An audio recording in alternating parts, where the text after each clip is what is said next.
Autumn light filtered through the alien forest, turning the canopy into a cathedral of flame-colored leaves. Beneath it, something moved with the patience of a ghost. Each shift of motion was deliberate, calculated, a hand brushing away a fallen leaf here, a rifle barrel lowering there. The man beneath the camouflage was still as stone, wrapped in fibers and foliage that made him indistinguishable from the world around him. His breathing was slow, measured, more habit than need. The forest was alive with quiet mechanical hums, drones sweeping above, metallic footsteps crunching on damp soil. They thought they were closing in. The soldier watched them through his scope, the reticle resting calmly on a helmet's visor that glowed faintly blue. The target's movements were efficient, professional, not amateurs. These were Confederation hunters, soldiers of a galactic army that had conquered worlds older than humanity's myths. He admired their discipline even as he calculated their deaths. The crosshair drifted, not yet fired. Patience had kept him alive this long. They called him Wraith. That wasn't his birth name. It was the name whispered in the dark after missions that never officially happened. He had been part of a reconnaissance unit deployed to scout unknown systems, to find out what the wider galaxy held. The answer had been captivity, interrogation, and the death of every man and woman in his unit. They had taken him for study, a primitive organism from an unremarkable planet. The arrogance had cost them. Now he was loose on one of their frontier moons, a place of old forests and perpetual dusk. He carried a modified marksman rifle, his own weaponry forged from scavenged alien alloys, the barrel wrapped in crimson leaves. It was crude by galactic standards, yet worked perfectly in his hands. His suit blended with the terrain, a mixture of human ingenuity and stolen technology. The Confederation had sent hundreds to find him, assuming he'd flee, starve, or surrender. But Wraith had chosen the battlefield, and the forest favored him. A flicker of movement caught his eye, an aerial drone scanning the canopy. He adjusted his scope and exhaled. The suppressed shot was softer than a whisper. The drone tumbled silently through the branches, lights dying as it hit the ground. The patrol didn't notice. They were too focused on chasing signals that didn't exist. Wraith shifted position, ghosting backward through the leaves, every motion flowing from training honed over decades. He knew their pattern now. The aliens advanced in a crescent sweep, tightening the noose, confident their scanners would reveal him. But their technology wasn't built for something as ancient as patience. He'd mapped their movements over 2 days, learning where they faltered, how they trusted their machines more than their instincts. That trust would kill them. As night approached, the forest's hues deepened to rust and violet. Wraith crouched beneath a fallen trunk and checked his equipment. Ammunition was low, rations nearly gone. It didn't matter.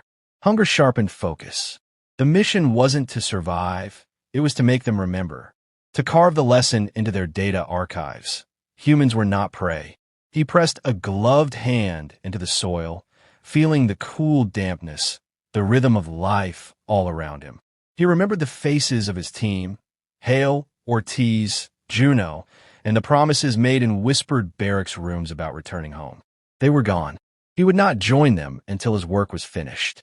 Through the forest, a faint echo reached him. The mechanical growl of troop carriers landing somewhere distant. Reinforcements. The hunt was intensifying. Wraith smiled behind his mask, a small, grim expression that never reached his eyes. He adjusted his rifle, found a new vantage point, and waited.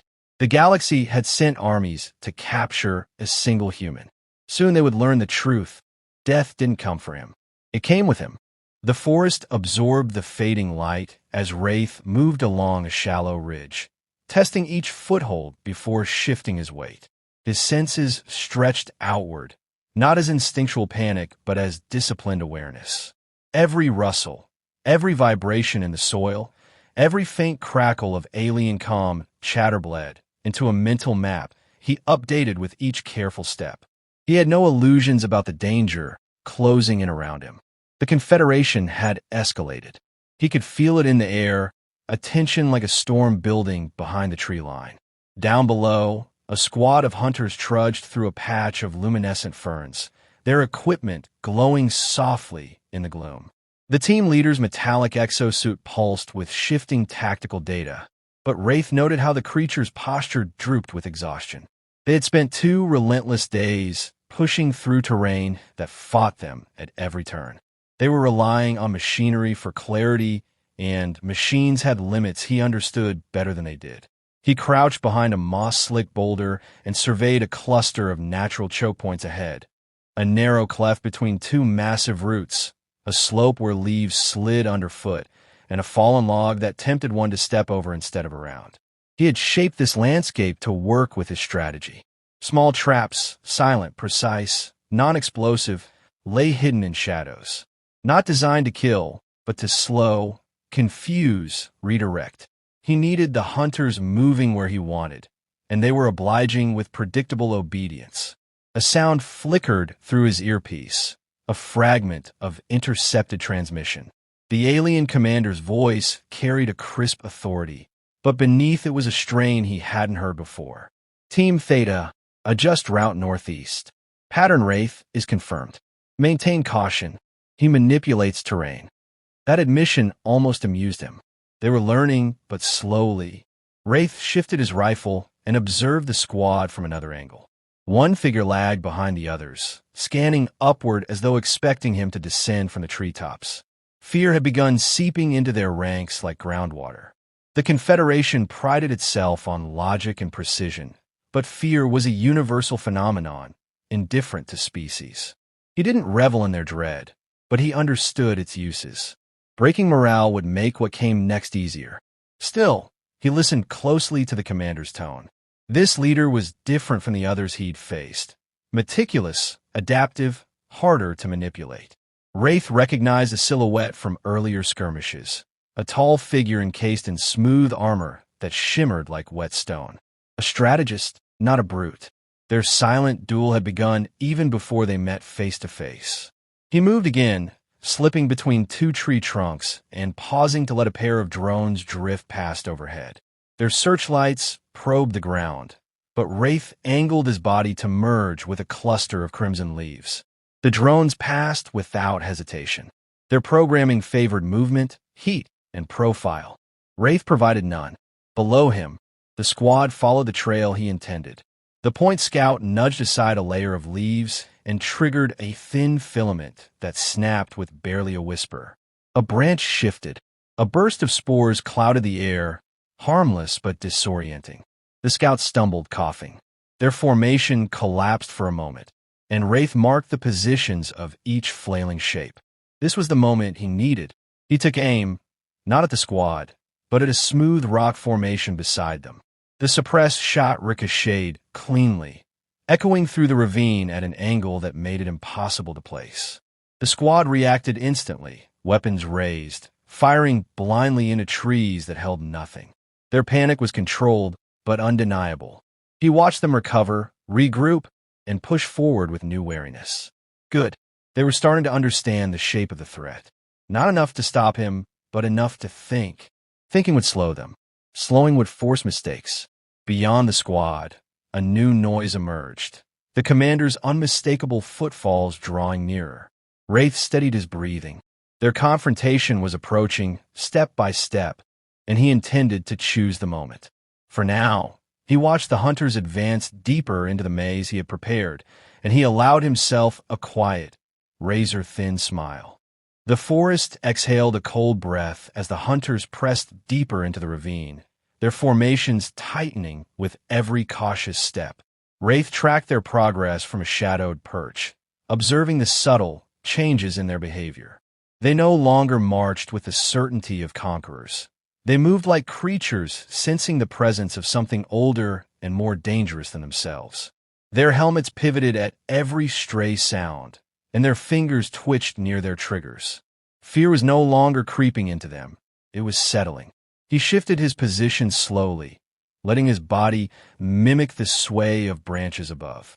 The commander appeared near the front of the column, his armor casting faint ripples of blue light against the crimson leaves. Wraith studied him, seeking weakness. The commander radiated discipline, but something about his stiff posture and clipped movements revealed a tension he tried to hide from his subordinates. That tension fascinated Wraith. It meant the man was calculating, noticing patterns, and feeling the wrong conclusions tug at the edges of his mind. A memory surfaced: harsh lights, steel restraints, the smell of antiseptic. Wraith saw again the Confederation scientists circling him, their voices coldly curious as they cataloged his muscles, reflexes, and pain thresholds. He had watched his team die through a reinforced glass window, powerless to intervene. Their final looks had burned themselves into him. Anger, fear, and a trust that he would find a way to make it matter. That memory had driven every moment since his escape, and it whispered now as he breathed in the forest's metallic scent. He pushed it aside. Rage had its place, but precision fueled survival. Below, one of the hunters halted abruptly, lifting a hand for silence. The squad froze. Wraith sensed their growing suspicion that the forest itself had become hostile. He understood their unease. He had long ago learned to let an environment speak for him. The creature's visor scanned the treetops, then the ground, then the spaces between. It murmured a warning into its calms, and the others tightened their grips on their weapons. The commander stepped forward and glanced around the ravine with unmistakable suspicion. His voice cut through the calm channel Wraith monitored. This pattern is deliberate. He is not running. He is funneling us. Wraith felt a pulse of satisfaction at the acknowledgement. The truth had dawned, but it was far too late. He waited until the squad resumed movement, then shifted to a crouch. His rifle rose with fluid economy, finding a glinting sensor node on one soldier's shoulder. He pulled the trigger. The shot struck the node, bursting it in a flurry of sparks that cascaded across the squad in a bright arc. They reacted instantly, dropping to cover, firing in controlled bursts at phantom threats. Wraith was already gone, drifting backward into the brush, letting their panic shape their decisions. As they advanced blindly toward the slope, he circled behind them, careful not to disturb a single leaf. His movement was so silent that even the forest seemed unaware. He positioned himself where the ravine narrowed, giving him full view of their confused formation.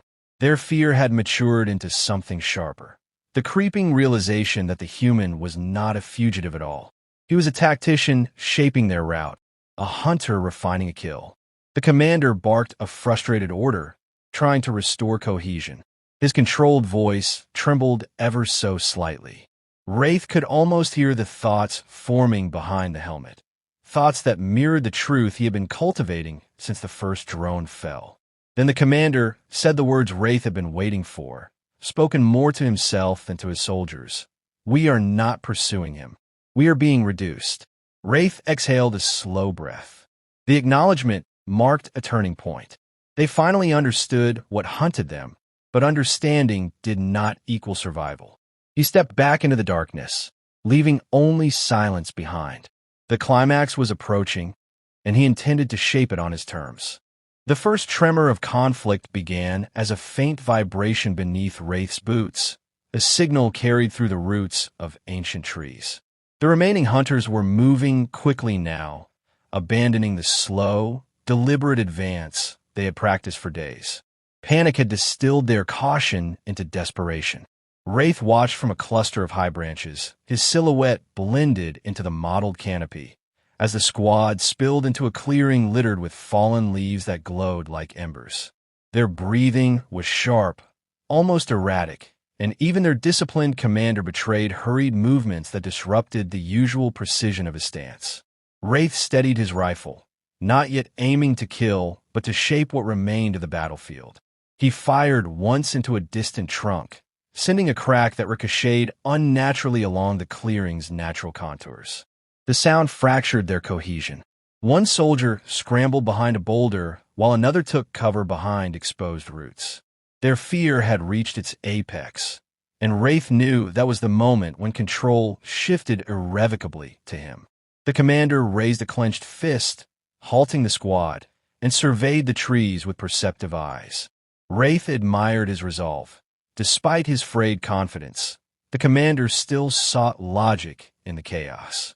"He is near," the alien murmured, his voice taut with grudging respect. "Hold position. Do not fire blindly." Wraith moved with the precision of flowing water, descending to ground level without sound. He slipped between shadows, rifle angled low, watching as the hunters gathered their courage. Their shoulders trembled, their breath fogged the air, and their once perfect formation was now a patchwork of uncertainty. He understood fear intimately. It had nearly consumed him during captivity, but he had carved that weakness out of himself. These soldiers had never been forced to. He approached from their left flank, pausing behind a tree broad enough to conceal him completely. From this angle, he could see the commander's guarded stance and the remaining soldiers forming a loose perimeter. He sighted the communication officer first. Eliminating the node would plunge them into isolation. A single shot flickered from his suppressor, hitting the officer's comm module with surgical precision. Sparks burst outward, and the soldier collapsed as though yanked from balance by invisible hands. The squad erupted. Some shouted warnings. Others attempted to re-establish comm links, but the commander's voice cut sharply through their panic. "He's forcing close engagement. Prepare for contact." Wraith didn't give them the chance. He burst from cover, moving with startling speed, his rifle snapping twice in rapid succession. 2 hunters dropped before they could raise their weapons. Another lunged at him, but Wraith sidestepped, striking the creature's throat with brutal efficiency. The alien crashed into the leaves, gasping for breath it would never reclaim. Only the commander remained. He stepped forward slowly, lowering his rifle in a gesture that was not surrender, but challenge. His armor glinted under the muted light as he studied Wraith, perhaps trying to understand how a single human had undone an entire battalion. "Your kind was underestimated," he admitted, voice somber. "We believed you were fragile." Wraith held his silence. Words held no value here. The commander charged, swift and fluid, but Wraith was already in motion. Their struggle was brief, metal against fabric, blade against gauntlet, instinct against calculation. Wraith redirected the commander's strike, seized his arm, and drove the alien's own blade beneath the segmented plates of his armor. The commander staggered, staring at him with something like awe before collapsing into the glowing leaves. The forest fell still. Wraith stepped back, chest rising with controlled breaths, and surveyed the clearing for movement. None remained. The silence felt heavy, not with dread, but with resolution. He retrieved what equipment he could salvage, then activated a stolen beacon, its signal piercing the sky with a thin line of blue. A ship would come, friend or foe. He could not yet know. But whatever descended through the atmosphere, he would meet it with the same intent that had carried him through the hunt. He faded into the forest's shadows once more, prepared for whatever came next.